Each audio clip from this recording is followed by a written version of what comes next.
যেহেতু ঈদ যাত্রা আসলে শুরু হয়ে গেছে এবং ঈদ ঘনিয়ে এসছে, এখন বলাই যায় শনিবার ঈদ, এর মধ্যে ঘোষণা এসছে, এর মধ্যে দুইটি দুর্ঘটনাও হয়েছে। একটু আপনার কাছ থেকে জানতে চাই যে এই দুর্ঘটনা, লঞ্চ এবং রেলের দুটি দুর্ঘটনা বাদ দিল, ওই অর্থে বড় কোনো সংকট তৈরি হয়েছে কিনা, আপনার বিশ্লেষণ কি বলে, এবং এই এক মাসের সরকারকে আপনি কত নম্বর দিবেন? জি, আপনাকে ধন্যবাদ। এটা সত্য যে দুর্ঘটনায় আগে যে ঈদযাত্রায় আমরা যে প্রচুর মানুষের হতাহতের খবর শুনতাম সেটা অনেকটাই কমে এসেছে, কিন্তু এবারে সার্বিক ঈদযাত্রা, মানুষের স্বস্তি, ভাড়া কিভাবে নেওয়া হচ্ছে, সময় মতো বাস যাচ্ছে কিনা ইত্যাদি নানা বিষয়ে যদি বলি, এক কথায় এবার গত বছরের সাথে তুলনা করলে মানে এবার শোচনীয় অভিজ্ঞতা হচ্ছে মানুষের। সোশ্যাল মিডিয়ায় ঢুকলেই মানুষ নিজেই ভিডিও করে ক্ষোভ প্রকাশ করছে। যেমন ধরেন ট্রেন যেখানে থেমে গেল, একটা কোনো ট্রেন বদলাতে হবে, সেটা আবার 1 কিলোমিটার হেঁটে যেতে হচ্ছে, এগুলো নিয়ে মানুষ ক্ষোভ প্রকাশ করছে। বাড়তি ভাড়া একটা খুব বড় ইস্যু, মানে বিরাট বড় ইস্যু হয়ে দাঁড়িয়েছে যে মানুষ একে হলেও টিকিট পাচ্ছে না, দ্বিতীয়ত যারা টিকিট পাচ্ছে তাদেরকে আসলে 2 গুণ 3 গুণ ভাড়াও দিতে হচ্ছে বিভিন্ন জায়গায়। এবং এটা কিন্তু ধরেন গতকালকেও আলোচনা ছিল, তার প্রেক্ষিতে গতকালকেও আমি একটা আলোচনায় সমালোচনা করলাম। আমি ভেবেছিলাম যে কিছুটা আজকে সে তুলনায় কমবে বা ব্যবস্থা নেওয়া হবে, আজকে কিন্তু অবস্থা আরও খারাপ।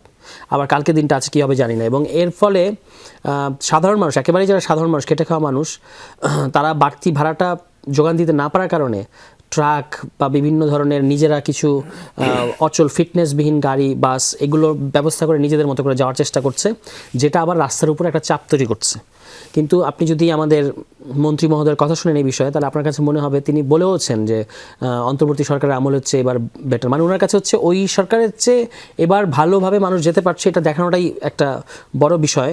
অন দ্য আদার হ্যান্ড আমরা দেখতে পাচ্ছি তিনি আসলে স্পষ্টভাবে মালিক পক্ষের হয়ে যাত্রীদেরকে এক ধরনের ভর্ৎসনা করছেন, যে যাত্রীরা আগে কম পয়সায় যেত, এখন নির্ধারিত ভাড়া নেওয়া হচ্ছে, এই কারণে তারা এটাতে অভ্যস্ত না।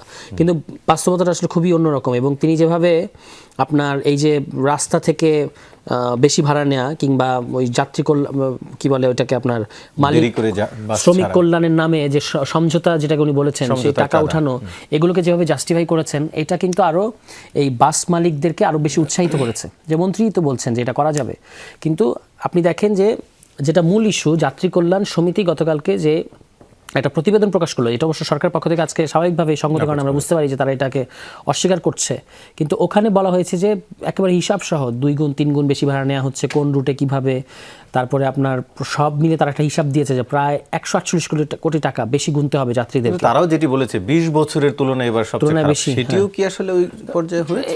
এটা তাদের একটা ফিগার অফ স্পিচ হতেও পারে, না হতে পারে, আমি জানি না, কিন্তু তারা কিন্তু পরিসংখ্যান দেখিয়েছে। ধরেন আপনি ঢাকা থেকে বগুড়া যাবেন, আপনাকে রংপুরের টিকিট কাটতে হচ্ছে, মানে এইভাবে করে সিন্ডিকেট করে ফেলেছে ব্যবসায়ীরা, বাস ব্যবসায়ীরা। সবচেয়ে গুরুত্বপূর্ণ যে কথা তারা বলেছে যে বাসে যে 3 জন থাকেন, বাসের ড্রাইভার, হেল্পার এবং আরেকজন সহযোগী, তাদের যে বেতন বোনাস বা ভাতা, উৎসব ভাতা, এটা মালিকরা দিচ্ছেন না দেওয়ার ফলে তাদের মধ্যে এক ধরনের ডেসপারেশন তৈরি হয়েছে।